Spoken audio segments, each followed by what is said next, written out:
We are at the bank of River Donga. This is approximately 8:30 in the morning. Activities have started here in earnest. The river you're watching at the moment is the river that forms the catchment for one of the largest proposed hydroelectric power dam that will be constructed in West Africa. This river gives the catchment to the dam called the Barub Dam, and the federal government of Nigeria is planning to construct an hydroelectric power dam that will yield megawatts above 5,000 and excesses. What we are looking at here is an entrance into a very viable economic environment.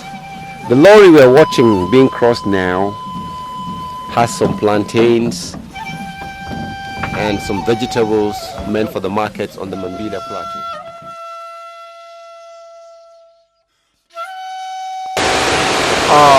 We are in Bamga at the moment. Bamga is one of the communities on the Mambila Plateau. As we speak this moment, you can hear some interesting sound at the background. This sound is as a result of a waterfall called the Jew Waterfall. The waterfall you're looking at has an approximate head or height of about 200 meters. The fall of this water runs this way from January to January, round the clock, every year. It runs with this magnitude. The reason is simple. Up at the top of the river, there is a large catchment. That catchment is a big basin.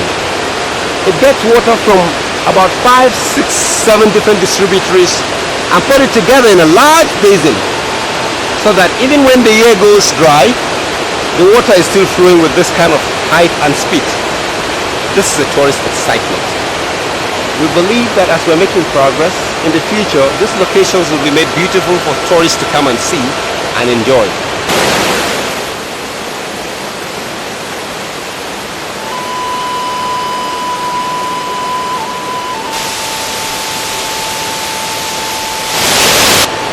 The rest is yours to imagine.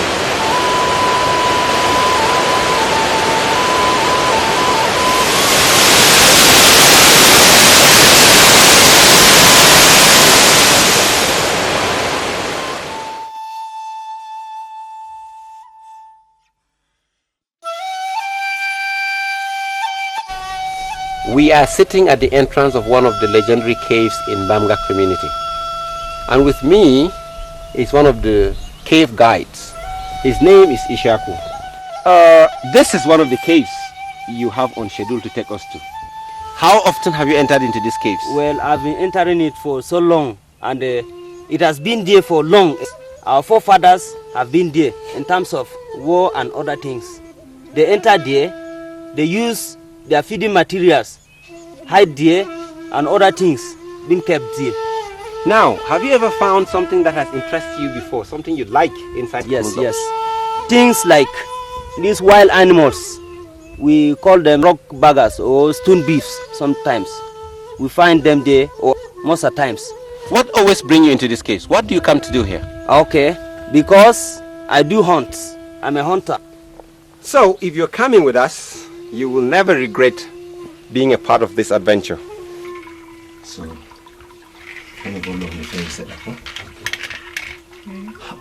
it will interest you to note that we are inside one of the caves in the Bamga community. This cave was originally created or discovered by the people in this community. The purpose was simple. During the early days, war was a common syndrome around this area. Therefore, whenever there was an attack, families, relations, and friends, the weak and the light-minded, will always rush into these caves and hide in until the war is over. Sometimes food and other items are brought into the cave. We are actually using torchlights to be able to see. We're using torchlights to be able to make our way around this cave. We've come in like 7 to 10 meters deep, and we're planning to go further. Our major concern here is the lights. But we're making progress all the same. Let's see what we see further from here. Let's go on.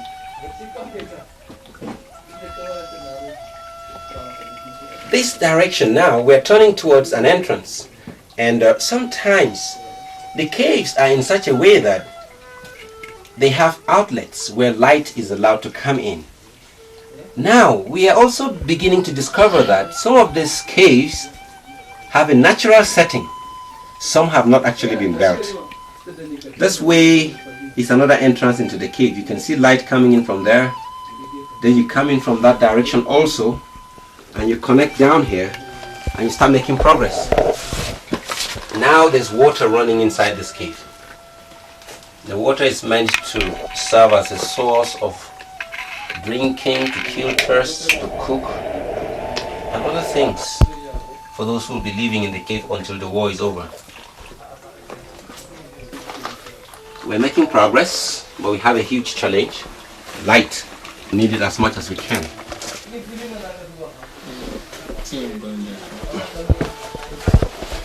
Hold the touch.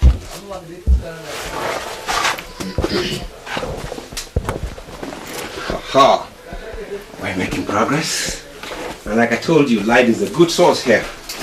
There are outlets where light is coming in, and we're able to manage our way through. The cave, like I said earlier, is one that has been built by nature.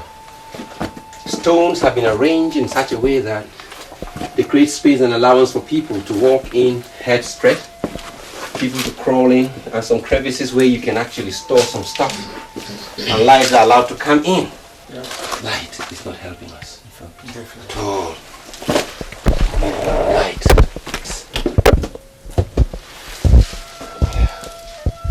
Need some light. In the cave here, need some light.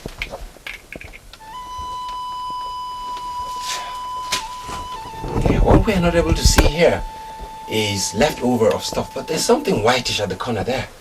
And it looks like some form of flower. So, some form of flower, whitish on the wall of the cave. We cannot say exactly if this is leftover of some form of food or whatever. They are not ferns growing on the wall, so they look whitish. We'll get to know if we take some samples from here. At the moment we can see mushrooms growing inside, some ferns, you know. This to me is a very safe cave because water runs inside this cave, so it will be difficult to have anything hide inside this cave. It could get flooded just like that. As you make progress, you find opportunities for light coming up from the top.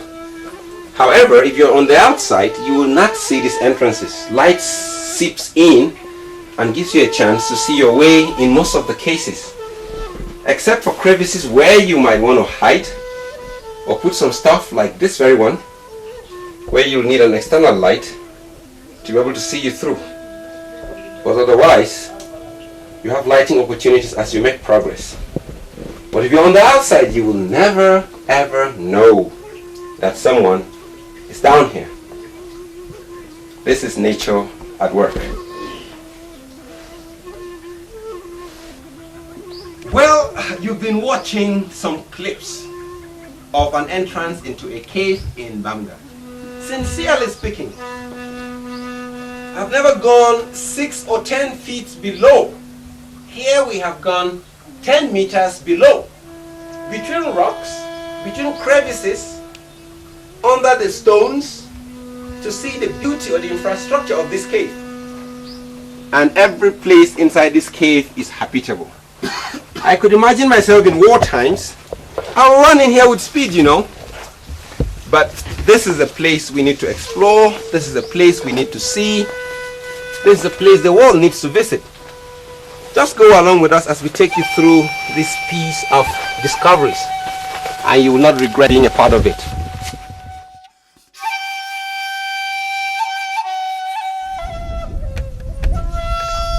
Mambila Hills is the third highest point on the Mambila Plateau, ranking after Chapalwadi, which stands at a whopping height of 2,442 meters above sea level, and the Groja peaks at above 1,800 meters above sea level. It is speculated in common quarters that when the season is at its best, snow particles percolate at the top of the Mambila hills, a sight to behold from Gembu metropolis.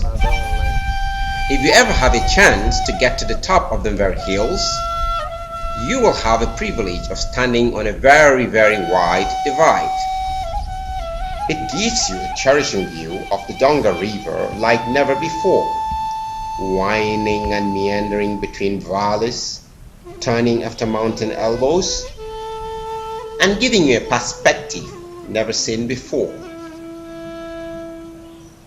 You can look down into the Banga Plains, stretching down to Tamia, over to Ndarup and Dorofi, and you can sight Kabri at a distance.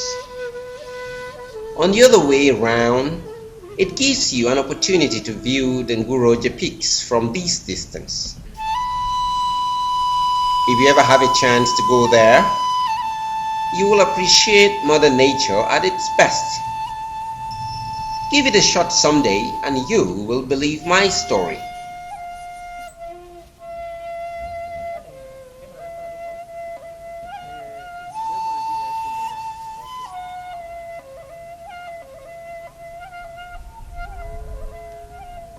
God, this is what is called nature.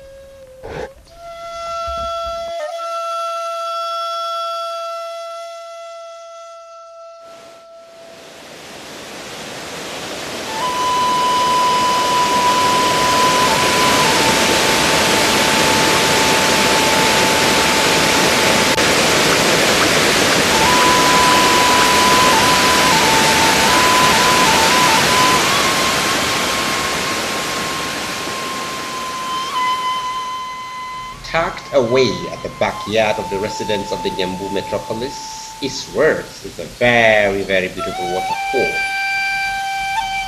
Within 15 to 20 minutes of active trekking, you will find yourself at the site of the beautiful Mambila waterfalls.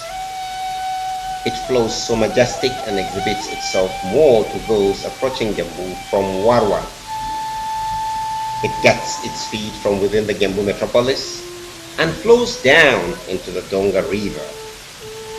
It is such a beautiful sight to behold.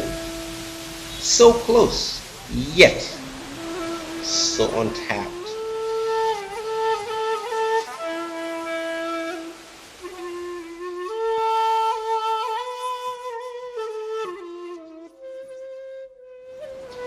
This is Kilayan. Kilayan is a community on the Mambila Plateau in Sardona local government area. We are here today because something unique happens in this community. The people here in the early 1900s had a huge challenge. This challenge was connected with their ability to buy and sell, their ability to go to war and win wars successfully, their ability to take care of domestic responsibilities by way of implements, their ability to go about their normal farming duties effectively. These challenges put together exhibited a situation where they needed implements they can use for all these purposes. The people in Kilayan had to sit together and came up with solutions. And finally they arrived at the fact that along their river banks, the sand was quite attractive. The sand looked black, had some black surfaces, and they decided that a way forward was to be able to identify which kind of material of soil can create implements for them. Therefore, they got into the arrangement of scooping some kind of black sand that looked like no other sand on the surface of the Kilayan rivers. This sand was quite soft and smooth, and they went after it. Gradually, they had to identify other building blocks, other items that when melted together could lead to what they are looking for.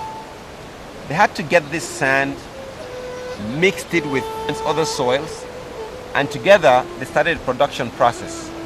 The process of creating implements for war, bows and arrows, spears, implements for farming, hoe, implements for digging and cutting, cutlasses, implements for lighting, traditional lighters.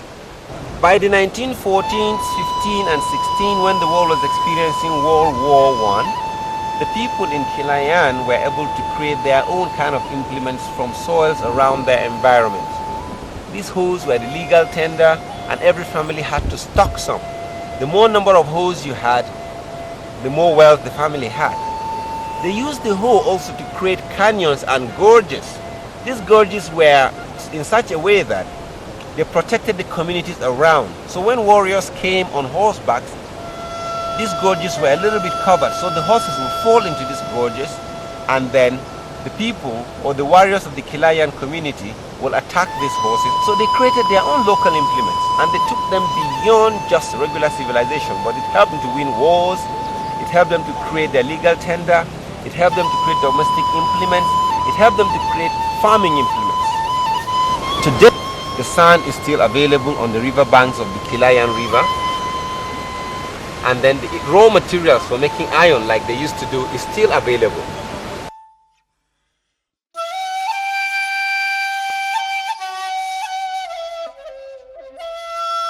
This is Tambi village under Barup on the Sardona local government area of Taraba state. This is the host community where the proposed hydroelectric power dam is planned to be installed.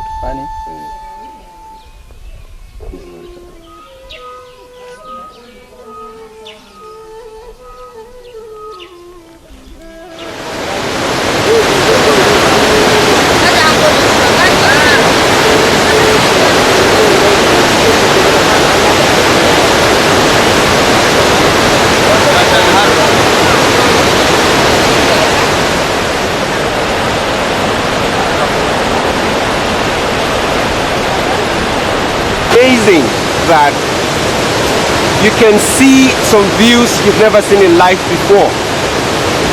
We are standing at a location that's very, very close to the site where the hydroelectric power station being planned for the Mambila Plateau and for Nigeria at large to generate approximately 5,000 megawatts and above of electricity will be installed. When you look up there, you can see a wide fall. This is the closest that the two hills get together to get this body of water amassed in one spot.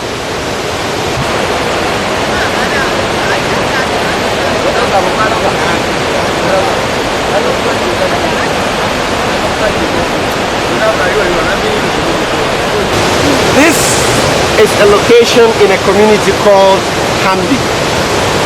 Tambi is within the Barup axis, and Barup is on the Mambila Plateau. As you turn towards your left, you see the community, the people of Tambi. They have come to accompany us to the location where the hydroelectric power station is going to be installed. In their eyes, you can see surprise and emotions. We do not actually know if they understand exactly what is going to happen here. But we see them looking at us and they are surprised. We just hope this surprise will be taken off their eyes someday and they will be able to appreciate the dividends of this project.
Mambila Plateau does not stop amazing us every step we go.